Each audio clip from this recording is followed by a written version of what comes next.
and we are at Foodybreaks today. We're going to be sounding pretentious in Finnish and in Marathi. Great deadly combination. We have Nupura and Hannu here today, and they're going to teach us how to sound pretentious in those languages. Please take the mic, all yours. And please introduce yourself. Please tell me more about your company and more about yourself. Hi, so I'm Nupura. I run an events and marketing company.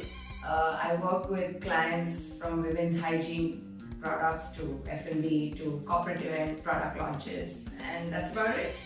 And of course, a lot of music gigs, gypsy gigs, and sofa sounds as well. Hi, I'm Hannu, semi-retired Finn, living here now in Goa, doing mostly nothing. Every now and then something else. Cool. So the next set of words we have, and the last set of words we have, is please. This is awesome, and see you soon. So this is the last set of words.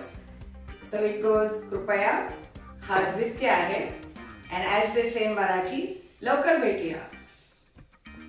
Ja viimeistä viedään, eli ole hyvä. Tämä on mahtavaa. Ja toivottavasti me nähdään pian paremmissa samoissa merkeissä. Moi!